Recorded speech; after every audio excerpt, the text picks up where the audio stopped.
Welcome to Indara Srinivasarao YouTube channel. ఈరోజు మనం ఈ వీడియోలో ముఖ్యంగా వచ్చేది మనకు జూన్ నెల 1-2 డేస్లో జూన్ నెల వస్తుంది. సో ఈ జూన్ నెలలో ఎటువంటి కూరగాయలు సాగు చేయాలనేది ఈ వీడియోలో డిస్కస్ చేద్దాం. ముఖ్యంగా జూన్ అనేది ఇప్పుడు మనకు వర్షాకాలం కాబట్టి వచ్చేది. వర్షాకాలంలో దాదాపు 99% అన్ని రకాల కూరగాయలు సాగు చేసుకోవచ్చు, ఇబ్బంది ఉండదు. కానీ మనకు మంచి మార్కెట్ రేటు దొరకాలంటే, రైతులకు అనుకూలంగా మార్కెటింగ్ ఉండాలంటే సో కొన్ని కూరగాయలు ముఖ్యంగా తీసుకోవాల్సిన జాగ్రత్తలు చూడాలి. ఎందుకంటే వర్షాకాలంలో చాలా జాగ్రత్తగా మనం కూరగాయల సాగు అనేది చేయాలి. కాబట్టి తప్పకుండా మనము ఈ వర్షాల నుండి వాటర్ మనకు ఎక్కువ ఉంటుంది కాబట్టి పొలాలలో మన ఈ కూరగాయల తోటల్లో వాటర్ నిల్వ ఉండడము, కంటిన్యూ వర్షాలు పడడము, ఇటువంటి ఇబ్బందులు మెయిన్ ఉంటాయి. కాబట్టి ఈ కూరగాయలు వేసేటప్పుడు జూన్ నెలలో ఏ కూరగాయలు వేసుకుంటామో దాంట్లో కొన్ని జాగ్రత్తలు కూడా కంపల్సరీగా తీసుకోవాలి రైతు సోదరులు. ఫస్ట్ మనము ఇప్పుడు వేసుకునే కూరగాయలు గురించి ఒక్కొక్క దాని గురించి డిస్కస్ చేద్దాం. ఫస్ట్ చూసినట్లయితే చాలా వరకు పచ్చిమిర్చి వేస్తుంటారు. అంటే ప్రస్తుతం ఇప్పుడు ఎండుమిర్చికి వెళ్తుంటారు, కొందరు పచ్చిమిర్చి వేస్తుంటారు. పచ్చిమిర్చికి ఇది అనువైన సమయం. ఆల్రెడీ ఇప్పుడు నారు పోసుకొని ఉంటే బెటరు. లేదు అంటే ఎవరైనా రైతు సోదరులు పచ్చిమిర్చి వేసేవారు నారు పోసుకోలేదు అంటే మీరు స్వంతగా కానీ లేదు మీకు నర్సరీలో కానీ నారు సీడ్ ఇచ్చేయండి. మీకు 20-25 డేస్లో జూన్ ఈ 25th లాస్ట్ వరకు మీకు నారు రెడీ అవుతుంది. అత్యంత అనుకూలము, మంచి సమయం పచ్చిమిర్చి సాగు చేసుకోవడానికి. మీరు జూలై ఫస్ట్ వీక్లో కనుక పచ్చిమిర్చి వేసుకుంటే మీకు 60 రోజులు, 65-70 రోజులు, అప్పుడు 65 రోజుల కటింగ్ స్టార్ట్ అవుతుంది. మంచి కటింగ్ 70-80 రోజుల నుంచి. కాబట్టి ఆగస్టు నెల, అప్పుడు ఆగస్టు, సెప్టెంబర్, అక్టోబర్ ఆ 3 నెలలు మీకు పచ్చిమిర్చికి కూడా మంచి రేట్, అంటే మీడియం రేట్ అనేది అంటే మనకు 20 రూపాయలు, 25 రూపాయలు కాకుండా మరీ ఎక్కువ కాకుండా మినిమం మనకు ఒక 30, 35, 40, 50, 60 ఇట్లా దొరికే అవకాశం ఉంటుంది. కాబట్టి పచ్చిమిర్చి సాగు చేసుకోండి.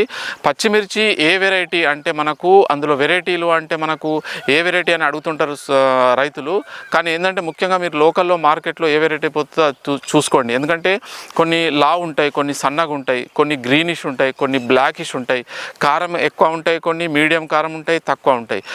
ఈ లక్షణాలన్నింటినీ దృష్టిలో పెట్టుకోవాలి రైతు సోదరులు. దృష్టిలో పెట్టుకొని ఒక మంచి కంపెనీని ఎన్నుకోండి. రవి హైబ్రిడ్ సీడ్ కానీ, కలాష్ వాళ్ళది కానీ, సో ఇంకా అనేక రకాలు మనకు సింజెంటా కానీ ఇటువంటి వెరైటీస్ను మీరు లోకల్లో రైతులను అడిగినా, చుట్టుపక్కల లేదా షాప్లో అడిగినా చెప్తుంటారు డీలర్స్. ఇంకా ఏమైనా ఇన్ఫర్మేషన్ మీకు తెలియదు అంటే నాకు కంపల్సరీ కామెంట్ చేయండి, నేను మీకు ఇన్ఫర్మేషన్ ఇవ్వడానికి ప్రయత్నం చేస్తాను. పచ్చిమిర్చి అనేది మంచి అనుకూలమైన సమయము, వేసుకోండి. దాదాపు మీరు ఒక ఎకరం పచ్చిమిర్చి కనుక వేసుకున్నట్లయితే మినిమం 10 టన్నుల నుండి 15 టన్నుల దిగుబడి తీసే అవకాశం ఉంటుంది పచ్చిమిర్చి. సో త్వరలోనే A to Z ఇన్ఫర్మేషన్ పచ్చిమిర్చికి సంబంధించిన వీడియో కూడా చేయడానికి ప్రయత్నం చేస్తాను. కాబట్టి పచ్చిమిర్చి ఇది వేసుకోవచ్చు. కానీ కొత్తగా ఎవరైతే రైతులు వేస్తారో, పచ్చిమిర్చి ఇంతకుముందు వేయలేదో వారు ఎకరం అట్లా వేయకండి, 1/2 ఎకరు 10 గుంటలు అట్లా వేసుకోండి. ఎందుకంటే మళ్ళీ తర్వాత మీకు ఆ పెస్ట్ డిసీజు ఏ మందులు స్ప్రే చేయాలి, ఆ ముడతకి ఏ మందులు స్ప్రే చేయాలి, ఫంగల్ డిసీజ్కి ఏ మందులు స్ప్రే చేయాలి, ఇవన్నీ ఇబ్బంది అవుతుంది. కాబట్టి కొంత వేసుకోండి. నెక్స్ట్ సెకండ్ వచ్చేసి మనకు సోరకాయ వేసుకోండి. ఎవరైనా తీగజాతి కూరగాయలు ఎవరైనా వేసుకుంటే సోరకాయ అనేది మంచి పంట. మీరు ఇప్పుడు ఇసుక నేలలు, ఎర్రరేగడి, వాటర్ నిల్వ ఉండయి, వాటర్ నిలిచి ఉండయి, బురద ఉండదు. ఇసుక నేలలు అయితే మీరు కింద వేసుకున్న ఇబ్బంది ఉండదు. సోరకాయ వేసుకోండి. ఇప్పుడు ఎవరైతే సోరకాయ వేసుకుంటారో వాళ్ళకి మంచి రేటు దొరికే అవకాశం ఉంటుంది. ఈ సోరకాయలో కూడా అనేక వెరైటీలు ఉంటాయి. అంటే కొన్ని సిలిండర్ షేప్లో ఉంటాయి, కొన్ని పొడవు ఉంటాయి. అంటే డిఫరెంట్ మీ లోకల్ మార్కెట్ని ఎంక్వైరీ చేసుకోండి. ఎందుకు చెప్తున్నా లోకల్ మార్కెట్ అంటే, మీరు సిలిండర్ టైపు సొరకాయ వేసిండ్రు అనుకోండి, మీ లోకల్ మార్కెట్లో తీసుకెళ్తే మాకు ఇది నడవది, పొడవు కావాలంటారు. అప్పుడు మీకు మార్కెటింగ్ ఇబ్బంది అవుతుంది. దాంతోపాటు ఇదే అదనుగా మార్కెట్లో వాళ్ళు 5 రూపాయలు, 2 రూపాయలు వాటికి రేటు తక్కువ చేసి తీసుకుంటారు. కాబట్టి కంపల్సరీ మీరు లోకల్ మార్కెట్లో ఎంక్వైరీ చేసి ఏ షేప్ ఉన్నది, ఏ వెరైటీ పోద్దో అది చూసుకోండి. సొరకాయ మంచి, అంటే మనకు దీంట్లో కూలీలు తక్కువ పడతారు. సొరకాయలో వచ్చే డిసీజ్ కూడా చాలా తక్కువ ఉంటాయి. రైతు నష్టపోకుండా పెట్టుబడి 100% వెళ్ళే అవకాశం ఉంటుంది. సొరకాయ వేసిన రైతు నష్టపోయే అవకాశం చాలా తక్కువ ఉంటుంది. కాబట్టి సొరకాయ కూడా మీరు ఇప్పుడు వేసుకోవచ్చు, ఇబ్బంది లేదు. తర్వాత నెక్స్ట్ వచ్చేసి మనకు చిన్న సన్నకారు రైతులు ఎవరైనా ఉండి, లేదా ఏ రైతులైనా మీరు కొద్దిగా పుదీనా వేసుకోండి. మార్కెట్లో ఎంక్వైరీ చేసుకొని కొంత, ఎక్కువ కాదు, 5 గుంటలు 3 గుంటలు పుదీనా వేసుకుంటే మీకు వర్షాకాలము, ముఖ్యంగా నల్లరేగడి నేలలు ఎవరైతే ఉంటాయో వాటిలో మాత్రం పుదీనా వర్షాకాలం కష్టము. మిగతా ఇసుక, ఎర్రరేగడి నేలలు ఉన్న వాళ్ళు పుదీనా వేసుకోండి. మంచి ఇన్కమ్ వచ్చే అవకాశం ఉంటుంది. ఒక 5 గుంటలు, 6 గుంటలు, 10 గుంటలు అట్లా వేసుకోండి. మ్యాక్సిమం అంటే మంచి మార్కెట్ హైదరాబాద్ దగ్గర ఉన్నారంటే 10 గుంటలు అట్లా వేసుకోవచ్చు, 15 గుంటలు. కానీ వేరే టౌన్లలో ఉన్న వాళ్ళు ఒక 5 గుంటలు 3 గుంటలు వేసుకోండి. మీకు పుదీనా అనేది రోజువారీ ఖర్చులు వెళ్ళడానికి, కొంత మనకు కూలీలకి డబ్బులు ఇవ్వడానికి ఈ పుదీనా నుండి వచ్చేది మనకు ఉపయోగపడుతుంది. ఎందుకు అంటే కంపల్సరీగా రేటు, మంచి రేటు ఉండే అవకాశం ఉంటుంది పుదీనా వర్షాకాలం. నీళ్ళు ఆగుతాయి అంటే మాత్రము నల్లరేగడి నేల ఉంది అంటే వేరే లేదు అంటే బెడ్లు వేసుకొని ఇట్లా కొద్దిగా జాగ్రత్తగా వేసుకోవాలి. మన కంపల్సరీ కింద వాటర్ అనేది నిలిచి ఉండొద్దు, పుదీనా అనేది మొత్తం డ్యామేజ్ అవుతుంది. లేదు ఇసుక ఎర్ర రేగడి నేల అయితే ఇబ్బంది ఉండదు, కానీ వాటర్ మాత్రం దానికి ప్రాపర్గా ఇవ్వాలి. పెద్ద పెస్ట్ ఏమి ఉండదు, ఎరువులు కూడా మామూలుగా ఇచ్చుకోవచ్చు. పుదీనా వేసుకోండి, పుదీనా కూడా మంచి అత్యంత అనుకూలమైనది. తర్వాత వచ్చేసి మనకు ఈ తీగజాతి కూరల్లో వెళ్ళినట్టయితే కాకెర, బీర ఇవి కూడా వేసుకోవచ్చు. కొత్త వారైతే కొద్దిగానే వేసుకోండి, ఎందుకంటే చాలా ఫంగల్ డిసీజ్ వస్తాయి, అనేక రకాల డిసీజ్ వస్తాయి, మనం కంట్రోల్ చేయలేము తెలియకుంటే. కాబట్టి వర్షాకాలం అంత ఇబ్బంది పెట్టదు మీకు. కాకెర, బీర అనేది వర్షాకాలం అంత ఇబ్బంది పెట్టదు, అయినప్పటికీ తెలిసి ఉండాలి. కాబట్టి మీరు చూసి వేసుకోండి, మీ ఫైనాన్షియల్ స్తోమత, ఆర్థిక స్తోమతను బట్టి మీరు వెళ్ళండి. అంతేగాని ఎకరం 2 ఎకరాలు తొందరపడి వేసుకొని డబ్బులు లాస్ అవుతుంది, చాలా ఇబ్బంది అవుతుంది. బీర, కాకెర వేసుకోండి. కాకెరలో కూడా అనేక సింజెంటా ఉంది, మనకు విఎన్ఆర్ కంపెనీ ఉంది, అనేకంగా ఉన్నాయి. యూఎస్ వాళ్ళది ఉన్నది, ప్రగతి, ఇట్లా అనేకంగా ఉన్నాయి. ఇందులో నావీ చాలా వరకు ఈస్ట్ వెస్ట్ నావీ వేస్తారు. బీర చాలా వరకు అదే సక్సెస్ఫుల్గా నడుస్తుంది. కొన్ని ఏరియాలో ధృవ వేస్తారు. ఇటువంటి డిఫరెంట్ ఉన్నాయి, మీరు అవి వేసుకోండి. బీరకు సంబంధించిన ఏమైనా ఇన్ఫర్మేషన్ కావాలంటే మనకు పీడిఎఫ్ ఉంది, ఎవరైనా అవసరం ఉన్నదంటే కింద కామెంట్ పెట్టండి, దాని లింక్ పంపిస్తే ఆన్లైన్ పేమెంట్ చేసి అది తీసుకోవాల్సి ఉంటుంది. అంటే కొత్తగా తెలియని వాళ్ళు లేదా తెలుస్తున్న ఆ డిసీజ్ గురించి కరెక్ట్ ఇన్ఫర్మేషన్ లేక, ఎరువులు ఏ విధంగా ఇవ్వాలో తెలియక అటువంటి వాళ్ళు తీసుకునే అవకాశం ఉంటే తీసుకోండి. అయితే బీర తర్వాత కాకెర ఎవరైతే ఇప్పుడు జూన్లో వేసుకుంటారో, జూన్ జూలైలో కంపల్సరీగా స్టేకింగ్ అనేది వేసుకోండి. కింద ఎట్టి పరిస్థితుల్లో వేసుకోకండి, స్టేకింగ్ వేసుకొని మాత్రమే బీర, కాకెర అనేది వేసుకోండి. మీకు మినిమం ఇప్పుడు జూన్లో వేసుకున్న బీరకు మినిమం 20 ఎక్కువ రేటు ఉండకుండా 25-30 రూపాయల రేటు ఉన్నా మీకు దిగుబడి బాగా వస్తుంది. 12 నుండి 10 గంటల దిగుబడి వచ్చే అవకాశం ఉంటుంది. కాబట్టి మంచి సాయిల్ నేలను ప్రిపేర్ చేసుకొని మీకు, ఎందుకంటే వర్షాకాలం గ్రోత్ బాగానే ఉంటుంది, డిసీజ్ కూడా కంట్రోల్లో ఉంటాయి. కాబట్టి బీర, కాకెర వేసుకోండి, మీకు మంచి 2 నుండి 3 లక్షల ఆదాయం వచ్చే అవకాశం ఉంటుంది. ఎకరంలో చాలా ఇంట్రెస్ట్గా ప్రాపర్గా సరైన మందులు కొట్టుకొని, సరైన ఎరువులు, స్టేకింగు, మల్చింగు అన్నీ వేసుకొని చేస్తేనే ఆ రిజల్ట్ వచ్చే అవకాశం ఉంటుంది. బీర, కాకెర వేసుకోవచ్చు. నెక్స్ట్ వచ్చేసి కాలీఫ్లవర్ కానీ క్యాబేజీ కూడా వేసుకోండి. ముఖ్యంగా ఇమీడియట్గా మీరు నెలలో కనుక కాలీఫ్లవర్ వేసుకుంటే కొంత వర్షాలకు ఫంగల్ డిసీజ్ వస్తాయి, వాటిని జాగ్రత్తగా చూసుకుంటే కాలీఫ్లవర్ కూడా మంచి పంట. మీకు కూలీలు తక్కువ అవసరం ఉంటుంది, పెస్ట్ కూడా అంత ఎక్కువగా ఉండదు. మీకు మల్చింగ్ ట్రిప్ లేకుండా కొంత కలుపును కంట్రోల్ చేసుకుంటే కాలీఫ్లవరు, పూల్గోబీ, ముఖ్యంగా ఇప్పుడు సింజెంటా CFL 1522, తర్వాత సింజెంటా వల్ల 6099 ఇవి ఈ వర్షాకాలంలో వేసుకోవచ్చు. ఇంకా వేరేమైనా వెరైటీలు ఉంటే తెలుసుకొని వేసుకోండి. కాలీఫ్లవర్ క్యాబేజీ కూడా మంచి పంట, ఇది వేసుకోండి రైతు సోదరులు.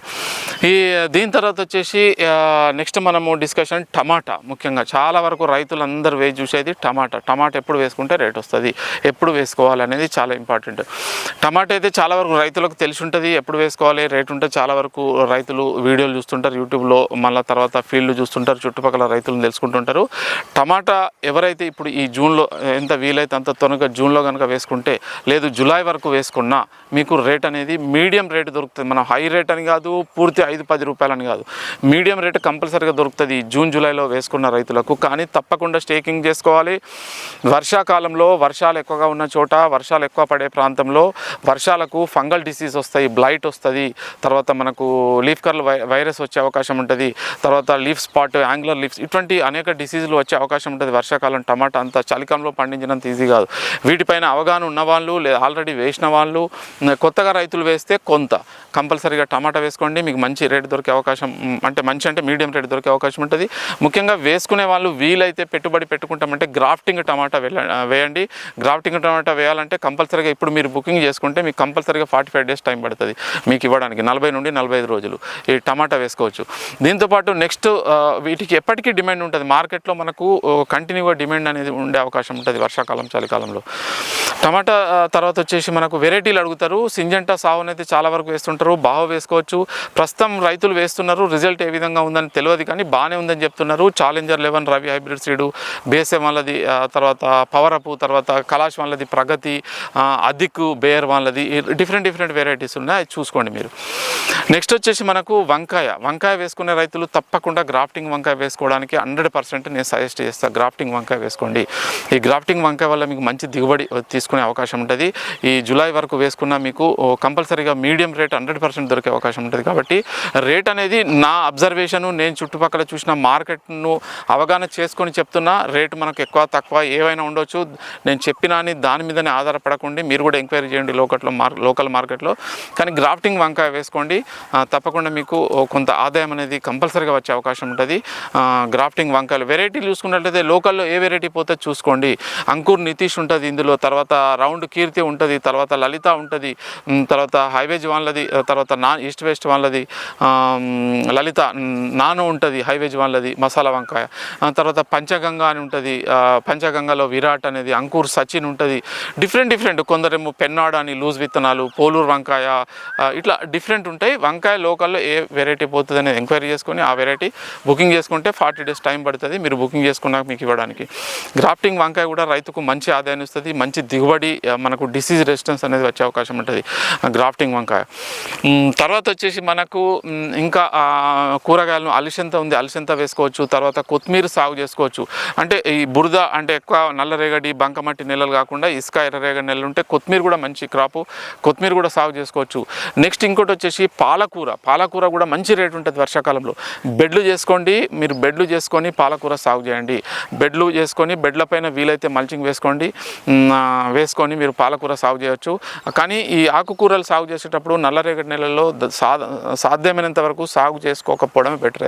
ఎందుకంటే వర్షాలు తక్కువ ఉంటే ఇబ్బంది ఉండదు, ఎక్కువ అయితే ఇబ్బంది అవుతుంది. కాబట్టి ఎర్రరేగడి ఇసుక నెలలో పుదీనా, కొత్తిమీర, పాలకూర, తర్వాత ముల్లంగి, క్యారెట్ ఇటువంటి పంటలు కూడా మీరు సాగు చేసుకోవచ్చు.